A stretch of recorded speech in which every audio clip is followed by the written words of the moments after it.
What's up, guys? Welcome back to Westbrook Outdoors. Today I'm going to be doing a review on this tractor behind me, a Kubota l4060. So let's get on into it. Alright guys, before I get into it, quick disclaimer right here. I am not affiliated with Kubota or any companies across the board. This channel is just me giving my honest opinion about anything and everything that I have and own. So this is a Kubota l4060 40 horsepower tractor made by Kubota. It's a 2019. It has 210 hours on it.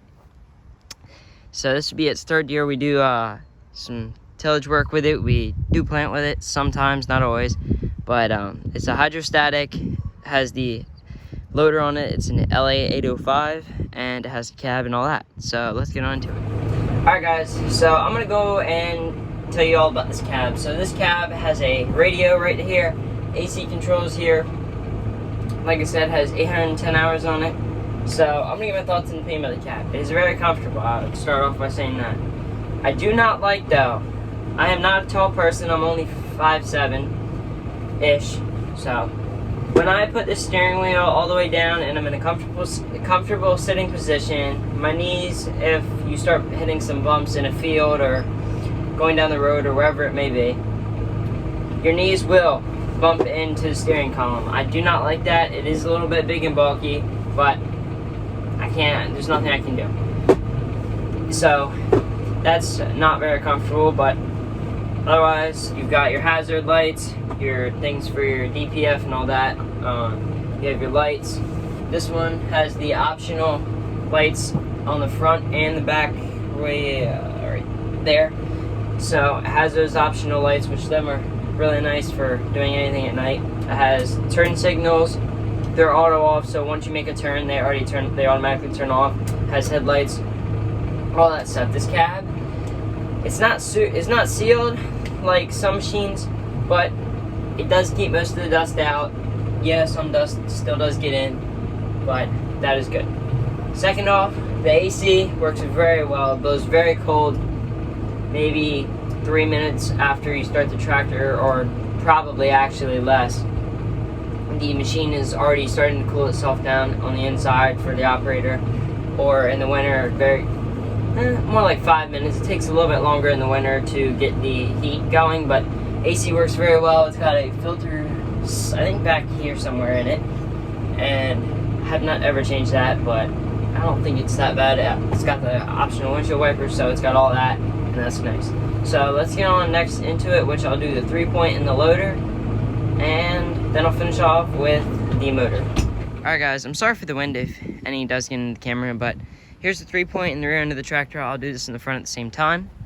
But I have this, I think it's a Land Pride. It doesn't have any stickers on it, but I believe it's a Land Pride. It's a disc, so it's not very light, but I'd say it's probably about, I don't know what this machine's rated for to lift, but I'd say probably in the ballpark of maybe 1,000 pounds-ish. So we run a brush hog on it also, so it lifts that thing up pretty high, but it's probably about 6 inches off the ground down here where my foot is. So I also have it turned up in the back here, so that's up way higher, but it gets it pretty far off the ground, so it's good enough for usables. But I really like these 3-point arms. They're very nice. If you don't get it perfect and you're a little too far out, you can push this little button in and it extends these out on one side at a time. That's very nice.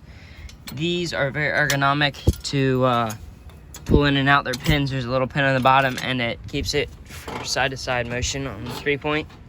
So that's very nice. You got windshield washer fluid back right there behind your safety triangle, and then the 3-point. 3-point works, I'm wrong. PTO. PTO works great on it. I have never used the drawbar, so I can't say anything about that, but we definitely use the PTO. It works very well, quick to hook up. That can also be a part of the implement, but I'm not sure, but I think you can still switch it around and get the other PTO size on it, but I know that you can get that one, which I think it's got 5 or 6 little ridges on it, so it works. That matches up to the mower that we have, and it works very well. So that's all for the backside. Glass is strong, all of it. We have some little safety lights up here that can turn on, and then these are the lights I was talking about inside the cab. We have one on each side, one there, and then two on the front. So let's go to the front and I'll show you guys the loader. All right guys, so here's the loader. This is the bucket that came with the loader. Works very well. I put dirt, rocks, what else? Sticks. I do a lot of picking up sticks and property maintenance, so use it for sticks a lot and holds them very well. But I think if you're gonna do sticks, I'd recommend getting a light materials bucket, because I have put skid steer bucket, which is bigger, or we have a bigger bucket that has teeth on it and all, and it's nice. It's a little too big for this machine, but I think the steel is also much thicker, so I think with some thinner steel it would work very well. Second off, this loader. It's a very nice loader. It's very strong. I have no complaints about it. It has the skid steer quick attach, so you can put forks, different bucket sizes, all different kinds of implements. It does not have any remotes or what's the word for it? Any hydraulics out to the front, so you cannot run anything such as power rake, grapple, things like that. You cannot run. But let's move into the drivetrain. So, drivetrain on this thing is pretty solid. Never had any problems with it. Hydrostatic works great. Has 4-wheel drive, so all 4 wheels hook right up. I've never had a problem with this thing starting in the cold weather. We use it for snow plowing on occasions, and it works just fine. It always starts. It takes a little bit, maybe a little bit longer, but it's pretty much the same amount of start time with it all. So, all right, to open the hood on this thing, you take this little bar that I believe it's only on the ones with loaders, but pull this little pin down here at the bottom, and at the same time, you'll pull this back so the pin doesn't go back in, and then it opens all the way up. Then, if you see that little thing down there, you pull that out and the hood raises up. So let me raise the hood up, and then I'll show you guys inside the engine bay. Alrighty, so here's inside the engine bay. It's pretty tight. They've packed a lot of things in here. You got the fan, some of your DPF requirements and all that for emissions. I'm only 14, but I know a lot about diesels, and unfortunately, the government does not care. Even if it reduces emissions more than stock stuff, they don't want you to mess with it, so that's no fun. But something here, I gotta fill that up too. But it's got the radiator air filter here, so easy to pretty much eat. It's a little hard to get to because of the hood here, but it's not very hard. You can still get to it. The muffler's way back there, and that's the DPF, which the exhaust comes out and dumps down here. You got your starter under there, right there, and all your other components. So drivetrain's strong on this thing, and that'll be the end for this video. So it's got a nice, pretty good fuel tank. I can run roughly about 10 hours on a tank of fuel, so that's pretty good. Probably a little more than it just depends on what your RPMs are. If you're running about 2,000 RPM, which this thing does about 2,500 max RPMs, it works just perfect. So that's about it. But appreciate you guys for watching this video. This is the review on the Kubota l4060 40 horse tractor.